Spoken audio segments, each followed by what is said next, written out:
santé et développement social exprime sa satisfaction après avoir visité plusieurs centres de prise en charge des maladies infectieuses au CHU du Point G et du Gabriel Touré. Djeminatou Sangaré était accompagnée par la représentante du Fonds mondial. Autre visite, autre lieu, il s'agit de celle du secrétaire exécutif national du Haut Conseil de lutte contre le VIH-Sida à Caille. Cette visite entre dans le cadre de la vision et des orientations du président de la transition, dont l'élimination du VIH-Sida d'ici 2030. Voilà pour le sommaire. Bienvenue dans cette édition. Les autorités maliennes balaient d'un revers de main le rapport de l'ONU sur le massacre de Moura publié la semaine écoulée.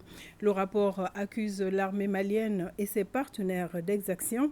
Selon les plus hautes autorités du pays, par la voix du ministre de l'administration territoriale et de la décentralisation, elle démente ces allégations et elle les qualifie d'actes désespérés visant à saper le moral de nos femmes engagées sur les différents théâtres d'opération. Écoutons cet extrait du porte-parole du gouvernement, colonel Abdoulaye Maïga, sur le plateau de 20h.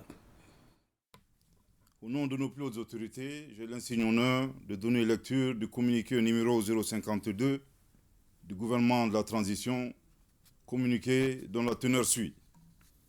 Le gouvernement de transition a consulté avec une grande attention le rapport sur les événements de Moura du 27 au 31 mars 2022, publié le 12 mai 2023 par le Haut Commissariat des Nations Unies pour les droits de l'homme. Le gouvernement de transition dénonce avec véhémence ce rapport biaisé, reposant sur un récit fictif et ne répondant pas aux normes internationales établies. C'est la raison pour laquelle le gouvernement n'a jamais daigné faire de commentaires au cours de son élaboration. Après l'opération aéroportée réussie de nos vaillantes forces armées à Moura, à la demande du gouvernement de transition, la justice militaire a décidé d'ouvrir une enquête judiciaire pour élucider les éventuels cas de violation des droits de l'homme. C'est justement la même mesure que recommande le rapport du Haut Commissariat des Nations Unies pour les droits de l'homme. Au regard de ce constat, il est utile de s'interroger sur l'opportunité de cette publication qui recommande au gouvernement de la transition une décision que ce dernier a prise il y a plus d'1 an, si ce n'est de perturber la tranquillité des Maliens à l'approche d'un scrutin référendaire d'une importance capitale pour le processus de refondation en cours. À la suite des événements de Moura, conformément aux procédures en vigueur au Mali, une enquête a été ouverte pour faire toute la lumière sur les allégations de violation des droits humains. Le 9 avril 2022, un transport judiciaire de constat a été effectué par le parquet de Mopti et les premiers éléments de l'enquête mettent en évidence l'hypothèse d'un affrontement ayant provoqué des morts par projectiles et le constat que la grande majorité des corps sont des adultes de sexe masculin. Sur le plan sécuritaire, il n'échappe à personne que l'intervention militaire des forces armées maliennes a été salutaire et a apporté beaucoup de quiétude à la population, signe que la défaite infligée à la Katiba Massina et à ses sponsors étatiques étrangers a permis de les désorganiser durablement. Aucun ressortissant civil de Moura n'a perdu la vie pendant l'opération militaire.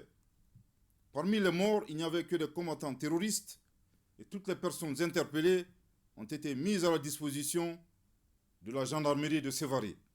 Après enquête, les personnes interpellées ont été transférées au service d'investigation judiciaire de la gendarmerie nationale de Bamako, puis mises à la disposition de la justice. Par conséquent, le gouvernement de la transition décide d'ouvrir immédiatement une enquête judiciaire contre la mission d'établissement des faits et ses complices pour espionnage, atteinte à la sûreté extérieure de l'État, des crimes réprimés par le Code pénal, les articles 33 et 35, ainsi que le complot militaire, un crime réprimé par le Code de justice militaire, article 130, sans préjuger de la qualification des autorités judiciaires. Le gouvernement de la transition rappelle que cette attitude de la mission d'établissement des faits ressemble à un cas d'espionnage de la junte française qui avait placé illégalement un drone au-dessus de la base de Gossi le 20 avril 2022 pour filmer des cadavres humains minutieusement prédisposés dans le but d'accuser les famants. Soucieux du respect de la vie et de la dignité humaine, à maintes reprises, le gouvernement de la transition avait mis en garde contre l'instrumentalisation de la MINUSMA et des droits de l'homme dans le dessein de briser la dynamique de la montée en puissance des forces de défense et de sécurité du Mali et de s'opposer au choix stratégique du Mali. Dans ce contexte, il est contradictoire et paradoxal de noter la célérité avec laquelle la mission d'établissement des faits a été mise en place au moment où le Mali portait plainte devant le Conseil de sécurité des Nations Unies le 15 août 2022 sur les actes d'agression contre la souveraineté et l'intégrité territoriale d'un État membre des Nations Unies par la junte française. Porte-parole du gouvernement, colonel Abdoulaye Maïga. Je le disais en titre, la ministre de la Santé et du Développement social et la représentante du Fonds mondial ont visité hier plusieurs centres de prise en charge des maladies infectieuses au CHU du Point G et du Gabriel Touré. Ces structures bénéficient de financement du Fonds mondial. Djeminatou Sangaré a exprimé toute sa satisfaction à l'issue de cette visite. Batraoré. Il vaut mieux voir une fois que de se laisser raconter 1000 fois, dit l'adage. La visite du ministre de la Santé et du Développement social et son partenaire, la représentante du Fonds mondial au CHU du Point G et du Gabriel Touré, s'inscrit dans le souci de la continuité. Les deux personnalités veulent s'assurer du bon fonctionnement des services de prise en charge des maladies infectieuses. Ces structures qui bénéficient d'un financement du Fonds mondial à hauteur de souhait en termes d'équipement et de formation du personnel. C'est au centre de recherche et de formation sur les pathologies moléculaires que la visite a commencé. La délégation s'est ensuite rendue au centre de pneumologie et au service des maladies infectieuses et tropicales. Au CHU du Gabriel Touré, c'est le même exercice auquel se sont livrés les deux partenaires. Ici, les ordres du jour sont allés du laboratoire de charges virales à celui d'analyse médicale en passant par le service de gynécologie et le carrefour oxygène. Tout le monde a suivi avec nous. La subvention de 118 milliards que le Fonds mondial a bien voulu accorder à notre pays. Donc, Mme Sonia Fleuris, qui gère le portefeuille du Mali au Fonds mondial, est là. Donc, nous avons fait ces visites pour qu'elle puisse voir l'impact des actions de lutte contre le VIH, contre la tuberculose, les hépatites au Mali, surtout les programmes financés par le Fonds mondial. Et aussi voir pour l'avenir. Et cette nouvelle subvention qui vient d'être accordée à notre pays, on a fait la réunion politique avec l'ensemble des partenaires donc pour la mobilisation du fonds, donc pour que Mme Fleuris voit aussi ce qui peut être fait et ce qui est en train d'être fait au niveau des hôpitaux, surtout au niveau du CHU du Point G, qui est le centre national qui reçoit les patients qui ont un niveau assez grave de ces maladies. Il y a des besoins à l'hôpital. Hein. On est vraiment dans les centres où viennent une grande majorité des patients. Donc il y a beaucoup de besoins qu'on a notés et on va essayer de voir ce qu'on peut faire pour apporter notre appui. Hein. On a pris note et donc on va regarder avec les différents programmes et on va voir de quelle manière on peut appuyer, absolument. Signe de satisfaction, le ministre Djeminatou Sangaré et son hôte du jour ont félicité les responsables des services visités pour leur sens du devoir et le bon entretien du matériel de travail. Autre visite, autre lieu, celle du secrétaire exécutif national du Haut Conseil de lutte contre le VIH-Sida. À Caille, cette visite s'inscrit dans le cadre de la vision et des orientations du président de la transition dans l'élimination du VIH-Sida d'ici 2030. Visite riche en activités, on peut citer entre autres le lancement de la caravane de sensibilisation des jeunes sur le VIH-Sida. Suivant le reportage de Balkissa Sadibou Chérif Aïdara. Dès son arrivée dans la Cité des Rails, le secrétaire exécutif du Haut Conseil national de lutte contre le VIH-Sida, accompagné d'une délégation, a rendu d'abord une visite de courtoisie aux représentants du gouverneur, Amadou Diko, avant de rencontrer les femmes et les jeunes avec lesquels il a échangé autour du thème « Enjeux et défis dans le cadre de la lutte contre le VIH-Sida ». J'ai appris des choses que je ne savais pas. C'est très important et puis ça nous concerne nous les jeunes. On doit se faire dépister et suivre les traitements pour ne pas transmettre la maladie aux autres. C'est une très bonne conférence parce que beaucoup de personnes vont savoir que le sida existe jusqu'à présent au Mali et surtout prendre soin des uns des autres. L'un des premiers messages que j'ai eu à véhiculer, c'est qu'il faut que les gens prennent conscience de l'existence de cette maladie au sein de la population malienne en général et particulièrement au sein de la population de Caille. Le deuxième message, c'est de demander réellement à la population d'accepter de faire le dépistage. Parce que faire le dépistage, c'est de prendre plusieurs pas d'avance sur la maladie. L'autre conseil, c'est à l'attention des autorités réellement de la région qui s'impliquent davantage. Parce que le chef de l'État nous a demandé de les approcher, surtout l'exécutif régional, afin qu'ils puissent s'impliquer, que ce soit sur le plan de la coordination, sur le plan du suivi des activités de lutte et même du financement de la lutte. Après la conférence, le secrétaire exécutif du Haut Conseil national de lutte contre le VIH-Sida a procédé au lancement de la caravane de sensibilisation des jeunes sur le VIH-Sida dans la ville de Caille. Après cet exercice, il s'est rendu sur le site de la foire d'exposition du Festival des Rails où il a visité en compagnie de sa délégation des stands installés pour le dépistage gratuit du VIH. Et cette visite a pris fin par une rencontre avec l'ensemble des acteurs régionaux impliqués dans la lutte contre le VIH-Sida. Santé toujours, les membres du comité de pilotage des campagnes de vaccination contre le Covid-19 étaient en conclave pour évaluer le premier passage du premier trimestre 2023. La région de Tombouctou, qui s'est fixé un taux vaccinal de 20%, s'est retrouvée avec 27% grâce à l'engagement des acteurs impliqués, nous dit Yeya Tandina. Les membres du comité de pilotage des campagnes de vaccination se retrouvent pour évaluer les efforts consentis par les différentes parties prenantes dans la campagne contre le Covid-19 au titre du premier trimestre de cette année. Au cours des échanges, le personnel socio-sanitaire a identifié les difficultés rencontrées et des dispositions ont été prises pour les éditions prochaines. Cible de 145 000 annuels. Pour seulement le premier tour, Tombouctou a vacciné plus de 32 000 personnes, soit à peu près 27%. Pendant qu'à cette première passage, on s'attendait seulement à peu près à 20%. Donc cela veut dire que la lutte contre la Covid-19 dans la région de Tombouctou se porte très bien à travers l'engagement de tous les partenaires. Il y a des soucis concernant un peu l'insécurité, il y a des soucis aussi concernant aussi les rumeurs et ceux qui sont contre la vaccination. Ce résultat est le fruit de la détermination des acteurs à réussir un statut vaccinal à la hauteur des attentes. Nous pouvons dire que nous sommes très satisfaits parce que les résultats engagés aujourd'hui nous permettent de dire que très franchement les choses avancent très bien. Parce qu'il y a eu des petites difficultés évoquées ça et là. Je pense qu'avec l'accompagnement des uns et des autres, l'implication de tous les acteurs, nous sommes de plus en plus en train de relever les défis vraiment qui se posaient à cette pandémie. Dans la région de Tombouctou, 4 qualités de vaccins ont permis de réduire les risques, à savoir le Johnson & Johnson, le Sinovac, le Sinopharm et le Pfizer. À Taoudéni, la commune d'Arawan vient de tenir la première session ordinaire de son comité communal d'orientation, de coordination et de suivi des actions de développement. Cet exercice vise à aider la commune à amorcer son développement. Reportage Chirfi Moulay. La commune rurale d'Arawan et ses partenaires au développement viennent de lancer les travaux de la première session du comité communal d'orientation, de coordination et de suivi des actions de développement. Il s'agit pour ces acteurs d'échanger autour des actions réalisées au profit des communautés et les perspectives de développement au sortir des recommandations.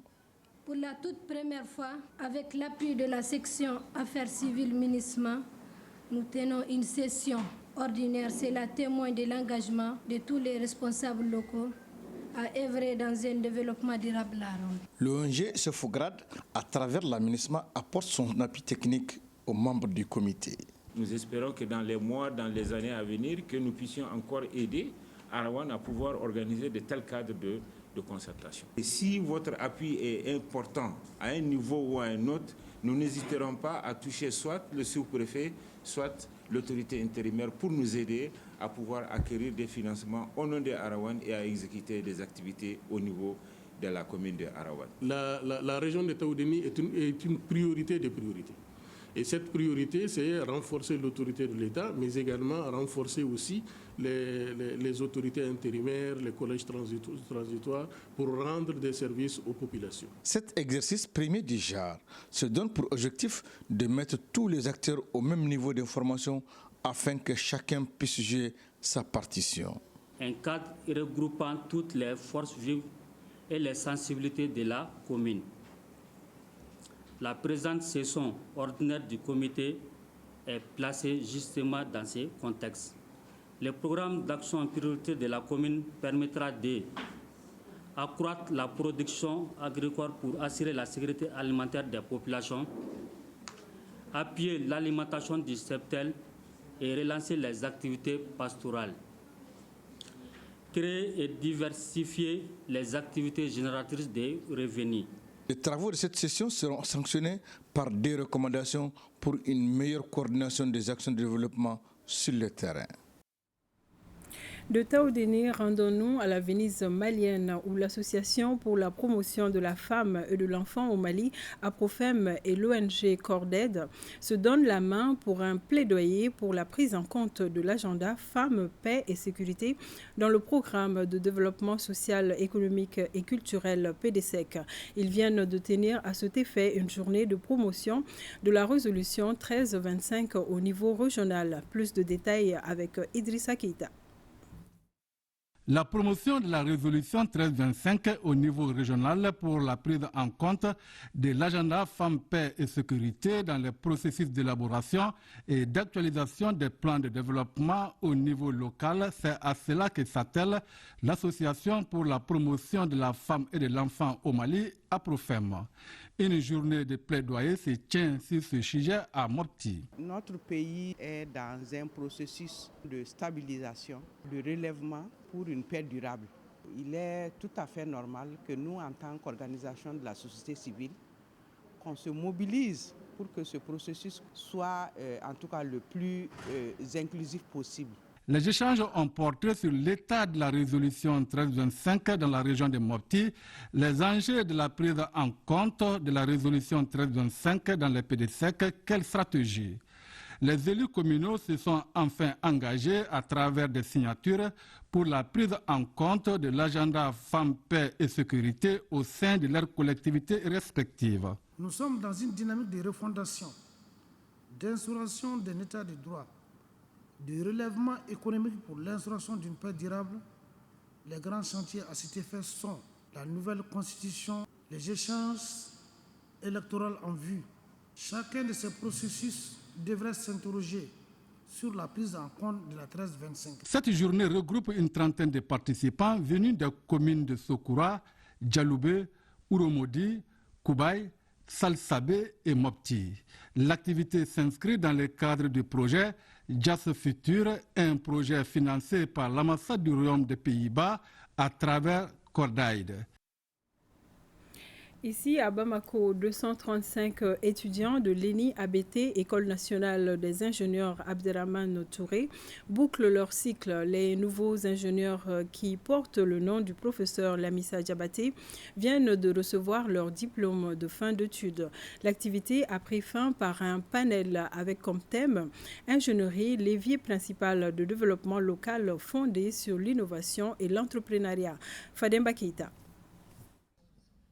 Les 235 nouveaux ingénieurs, tous formés à l'ENI ABT, École nationale d'ingénieurs Abderrahmane Babatouré, prêts pour le marché de l'emploi, sont des diplômés en génie mécanique et énergie, génie civil, génie électrotechnique, électronique et automatique, génie informatique et télécommunications, géologie et mines, topographie, entre autres. Les récipiendaires rendent hommage aux professeurs, aux parents, aux parrains, et à leur référence qui est l'homonyme de la 5e promotion, le professeur Lamissa Diabaté. Très chers invités, je peux vous dire ici avec une grande certitude que vous avez devant vous des ingénieurs en capacité de servir ce pays et prêts à entamer la vie professionnelle. L'ENI ABT est un cycle supérieur dont sont fiers les autorités. Preuve des 235 figures des Burkinabés, Ivoiriens, Togolais, Béninois, Camerounais et Sénégalais. Après vos études, vous rentrez dans une phase de vie qui aujourd'hui n'est pas facile. Mais je sais, vous êtes suffisamment armés pour l'affronter. Les savoirs et les savoir-faire acquis à l'ENI sont vos principales armes. S'y ajouteront votre courage et votre esprit d'entreprise.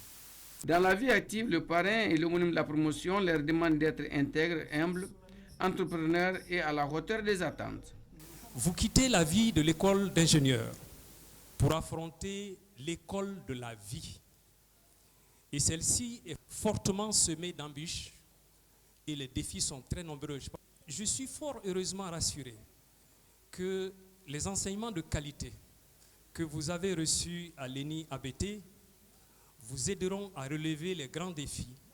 Et si vous décidez de vous lancer dans ce parcours entrepreneurial, vous aurez besoin d'être rigoureux, vous aurez besoin d'être créatif, vous aurez besoin d'être patient, vous avez besoin de collaborer, de vous associer, de travailler ensemble.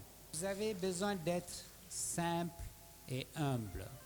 En assistant au panel sur le thème Ingénierie, levier principal de développement local fondé sur l'innovation et l'entrepreneuriat, les facilitateurs invitent la promotion 2016-2022 à plus d'innovation et à être des futurs entrepreneurs curieux et honnêtes.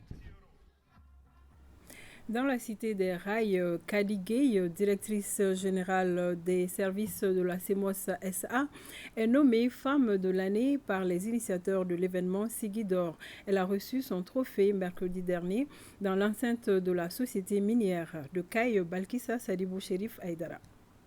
C'est en guise de reconnaissance pour ses efforts consentis en faveur du développement socio-économique et communautaire du cercle de Sadiola en particulier et de la région de Kaye en général que les initiateurs de Sigidor ont décerné ce trophée du meilleur leadership féminin à la directrice générale des services de la CEMOS SA. Nous voulons venir témoigner ce que vous avez fait à Djamou, ce que vous avez à faire à Kaye, ce que vous avez à faire dans les différentes communes du cercle de Sadiola. Et nous voulons vraiment éterniser ce témoignage à travers ce trophée. C'est de la joie, beaucoup de reconnaissance, mais surtout de l'humilité. Permettez-nous de remercier ceux qui ont placé leur confiance en nous.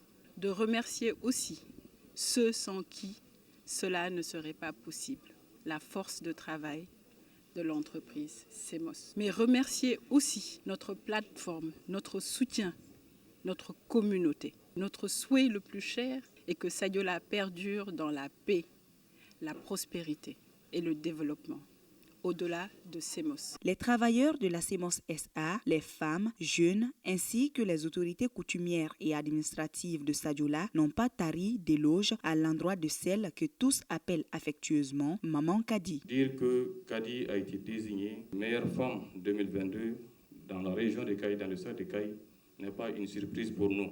Et les réalisations qu'elle a pu faire à la tête de cette grande entreprise témoignent bien cela. Moi, j'ai eu l'occasion de participer vraiment à la remise de plusieurs projets sociaux dans le cercle de Kaye. Kadi, elle est un exemple aujourd'hui et toutes les femmes doivent s'inspirer d'elle. Rappelons que l'événement Sigidor est à sa 3e édition. La 14e édition du festival dénommé FestiJeunes de l'association du champion du monde de taekwondo Daba Modibo Keïta se tiendra du 19 au 21 mai au quartier Mali. Les organisateurs de l'événement l'ont fait savoir mercredi au cours d'une conférence de presse. L'édition 2023 est placée sous le thème « La jeunesse face aux défis de développement durable ». Mohamed Nama Keïta nous en dit plus.